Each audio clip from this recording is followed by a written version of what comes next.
Assalamualaikum warahmatullahi wabarakatuh. Selamat siang, selamat berjumpa kembali dengan Bapak dari Gerai Tak Bernama. Khutbah Bapak di siang hari ini adalah tentang perbedaan Yesus di dalam Bible dan Isa alaihissalam di dalam Al-Quran.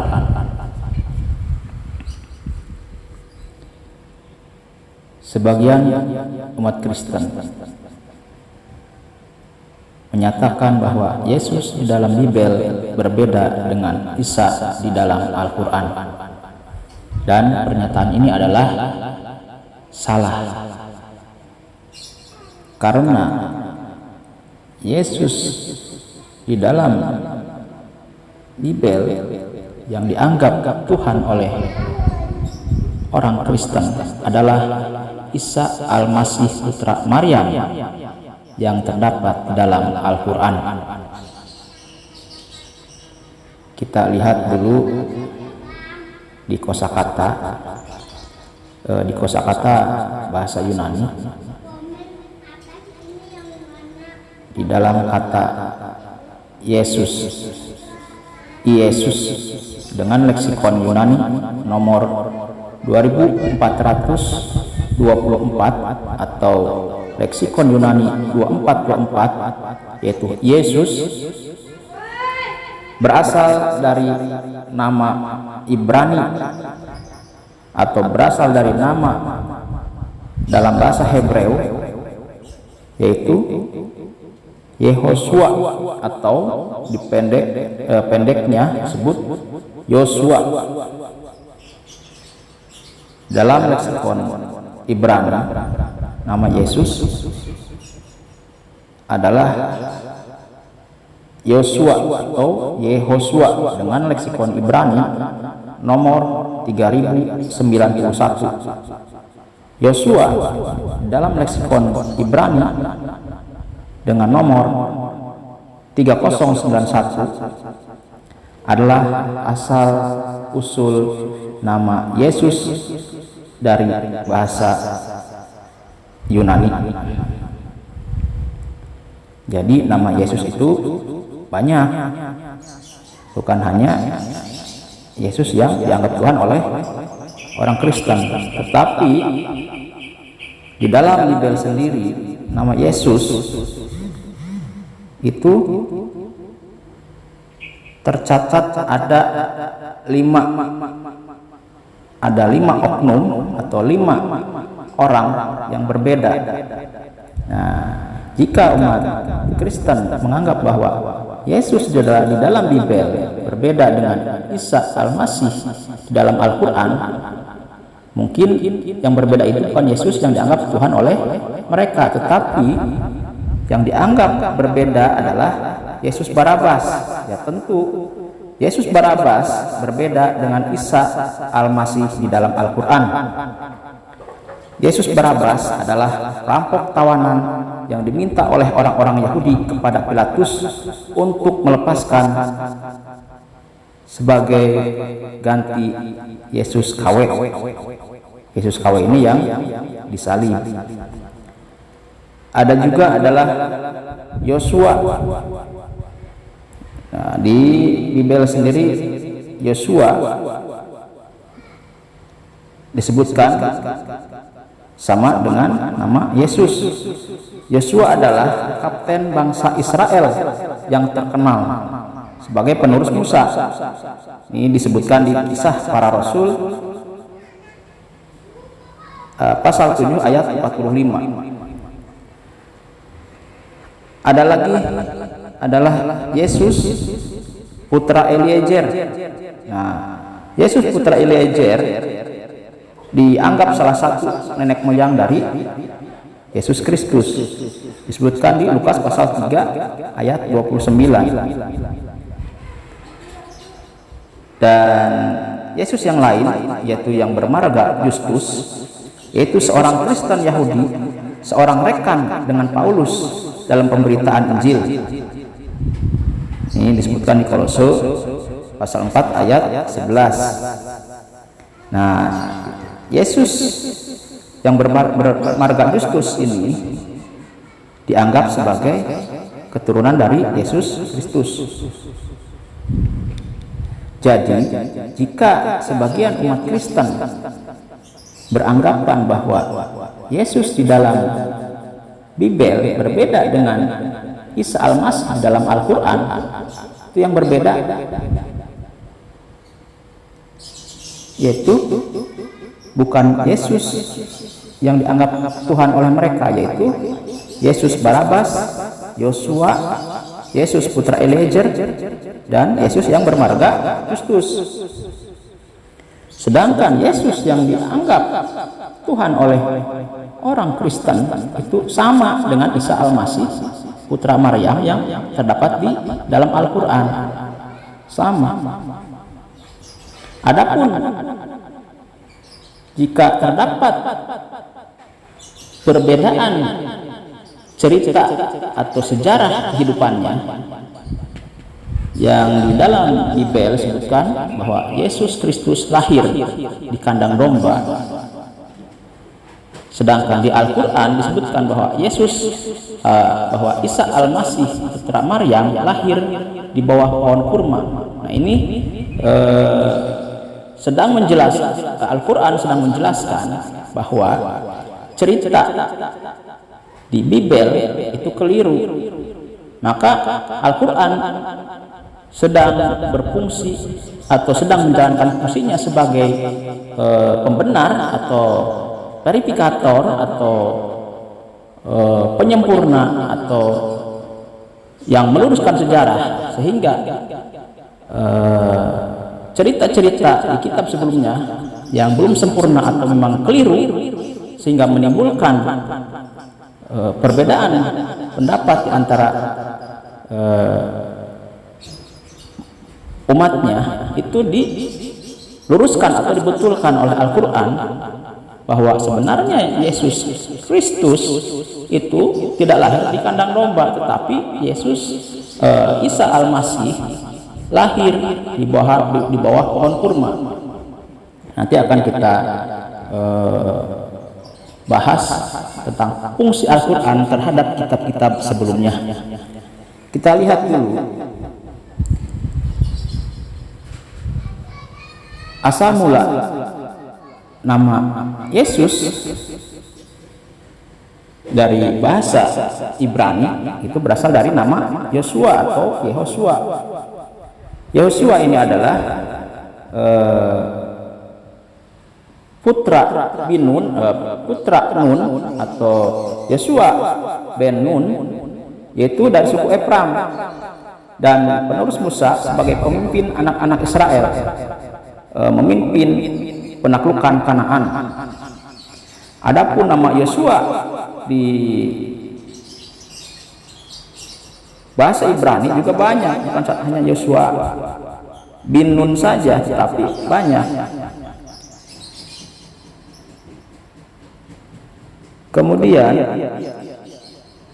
di dalam bahasa Aram nama Yesus juga ada sedikit perbedaan. Disebutkan dalam dialek Suryani Barat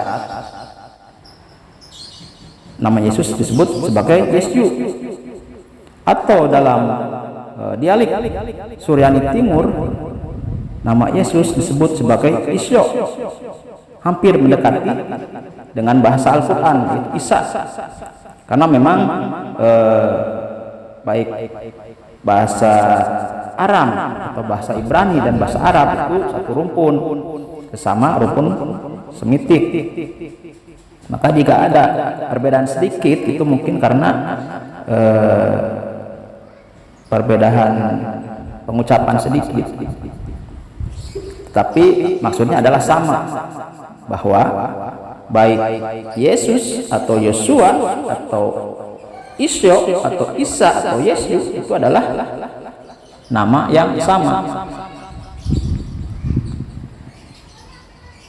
Adapun adanya perbedaan sejarah tentang Yesus Kristus di dalam Bible dan Isa Al-Masih putra Maryam di dalam Al-Quran, ini adalah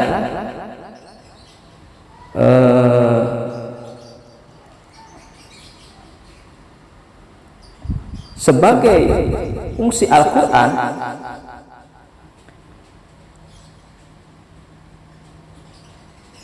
yang menegaskan posisinya terhadap kitab-kitab sebelumnya, yaitu sebagai verifikator, sebagai pembenar, sebagai batu ujian, dan sebagai peluru sejarah, membenarkan kesalahan-kesalahan di kitab sebelumnya dan meluruskan sejarah sehingga sejarah menjadi betul.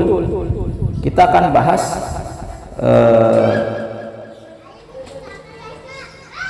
hubungan Al-Quran dengan kitab-kitab yang lain yang dipercaya diturunkan kepada nabi-nabi sebelum Nabi Muhammad SAW, yaitu seperti kitab Zabur, Injil, Taurat, dan lembaran-lembaran yang diterima oleh Nabi Ibrahim atau disebut juga sebagai suhuf. Nah, ini Al-Quran dalam beberapa ayatnya menegaskan posisinya terhadap kitab-kitab tersebut. Di antaranya, fungsi Al-Quran adalah satu, Al-Quran menuntut kepercayaan umat Islam terhadap eksistensi kitab-kitab tersebut. Hal ini ditegaskan dalam Quran surat Al-Baqarah ayat 4 yang artinya, dan mereka yang beriman kepada kitab Al-Quran yang telah diturunkan kepadamu dan kitab-kitab yang telah diturunkan sebelumnya, serta mereka yakin akan adanya kehidupan akhirat. Nah, yang kedua, fungsi Al-Quran adalah diposisikan sebagai pembenar dan pembukti atau verifikator bagi kitab-kitab sebelumnya. Mengenai hal ini telah dijelaskan dalam salah satu ayat Al-Quran yang artinya, dan kami telah turunkan kepadamu Al-Quran dengan membawa kebenaran, membenarkan apa yang sebelumnya, yaitu kitab-kitab yang diturunkan sebelumnya, dan batu ujian terhadap kitab-kitab yang lain itu. Maka putuskanlah perkara mereka menurut apa yang Allah turunkan, dan janganlah kamu mengikuti hawa nafsu mereka dengan meninggalkan kebenaran yang telah datang kepadamu. Untuk tiap-tiap umat di antara kamu, kami berikan aturan dan jalan yang terang. Sekiranya Allah menghendaki, niscaya kamu dijadikannya satu umat saja. Tetapi Allah hendak menguji kamu terhadap pemberiannya kepadamu. Maka berlomba-lombalah berbuat kebajikan. Hanya kepada Allah lah kembali kamu semuanya. Lalu diberitahukannya kepadamu apa yang telah kamu perselisihkan itu. Quran surat Al-Maidah ayat 48. Al-Quran sebagai korektor banyak mengungkapkan persoalan-persoalan yang dibahas oleh kitab-kitab Taurat, Injil, dan lain-lain yang dinilai Al-Quran sebagai sesuatu yang tidak sesuai dengan ajaran Allah yang sebenarnya, baik menyangkut segi sejarah orang-orang tertentu, hukum-hukum, prinsip-prinsip ketuhanan, dan lain sebagainya. Ayat lain yang berkaitan dengan pembenaran Al-Quran terhadap kitab-kitab sebelumnya juga terdapat dalam Quran surat Al-Baqarah ayat 91 yang artinya, dan apabila dikatakan kepada mereka, berimanlah kepada Al-Quran yang diturunkan Allah, mereka berkata, kami hanya beriman kepada apa yang diturunkan kepada kami, dan mereka kafir kepada Al-Quran yang turunkan sesudahnya. Sedang Al-Quran itu adalah kitab yang hak, yang membenarkan apa yang ada pada mereka. Katakanlah, mengapa kamu dahulu membunuh nabi-nabi Allah jika benar kamu orang-orang yang beriman? Fungsi Al-Quran yang ketiga adalah Al-Quran menjadi referensi untuk menghilangkan perselisihan pendapat antara umat-umat Rasul yang berbeda. Mengenai perkara ini, telah dijelaskan dalam Quran surat An-Nahl ayat 63 sampai ayat 64 yang artinya, demi Allah, sesungguhnya kami telah mengutus rasul-rasul kami kepada umat-umat sebelum kamu, tetapi setan menjadikan umat-umat itu memandang baik perbuatan mereka yang buruk. Maka setan menjadi pemimpin mereka di hari itu, dan bagi mereka azab yang sangat pedih. Dan kami tidak menurunkan kepadamu Alkitab Al-Quran ini, melainkan agar kamu dapat menjelaskan kepada mereka apa yang mereka perselisihkan itu, dan menjadi petunjuk dan rahmat bagi kaum yang beriman. Fungsi Al-Quran yang keempat adalah Al-Quran meluruskan sejarah. Dalam Al-Quran terdapat cerita-cerita mengenai kaum dari rasul-rasul terdahulu, juga mengenai beberapa bagian mengenai kehidupan para rasul tersebut. Cerita tersebut pada beberapa aspek penting berbeda dengan versi yang terdapat pada teks-teks lain yang dimiliki baik oleh Yahudi dan Kristen. Dengan demikian, ayat-ayat yang berhubungan dengan sejarah seperti tentang kekuasaan di Mesir, negeri Sabah, Samud, Ad, Yusuf, Sulaiman, Daud, Adam, Musa, Isa, dan lain-lain dapat memberikan keyakinan kepada kita bahwa Al-Quran adalah wahyu Allah, bukan ciptaan manusia. Ayat-ayat yang berhubungan dengan ramalan-ramalan khusus yang kemudian dibuktikan oleh sejarah seperti tentang bangsa Romawi, berpecah belahnya Kristen, dan lain-lain juga menjadi bukti lagi kepada kita bahwa Al-Quran adalah wahyu Allah Subhanahu wa Ta'ala. Berdasarkan uraian di atas, dapat disimpulkan bahwa Al-Quran dalam kaitannya dengan kitab-kitab sebelumnya, yaitu Taurat, Zabur, Injil, dan Suhuf-Suhuf, memiliki fungsi yang sangat jelas. Beberapa fungsi Al-Quran terhadap kitab sebelumnya dilansir dalam Quran Surat Al-Baqarah ayat 91 dan Quran Surat Al-Ma'idah ayat 48. Di dalam kedua ayat tersebut dijelaskan bahwa Al-Quran memiliki peranan penting bagi kitab sebelumnya, yaitu sebagai evaluator atau korektor dan sebagai pembenar isi kitab tersebut. Dengan demikian, sesungguhnya Al-Quran Ahlul Kitab Ahlul Kitab untuk mengamalkan ajaran agama justru mengukuhkan beberapa ajaran dasar mereka seperti ibadah pada hari Sabat, kisos, dan aturan makanan halal dan haram. Adapun yang dicela oleh Al-Quran adalah tindakan melampaui batas dalam beragama, disebutkan di Quran Surat Al-Maidah ayat 78. Penyimpangan dalam menafsirkan ajaran agama, mengubah ayat-ayat Allah dari kebenarannya, dan mempraktikkan kebohongan-kebohongan. Ini disebut di Quran Surat An-Nisa ayat 47. Mereka mengingkari perintah Allah dan berusaha menyesatkan orang lain, dan terhadap orang-orang ini Al-Quran benar-benar memerintahkan kita untuk waspada. Misalnya dalam Quran Surat Ali Imran ayat 29 dan Quran Surat At-Taubah ayat 110. Tetapi meskipun Al-Quran mengukuhkan dan membenarkan ajaran kitab-kitab sebelumnya, bukan berarti kita diperbolehkan untuk mencampur adukan dan mempraktikkan semua ajaran agama.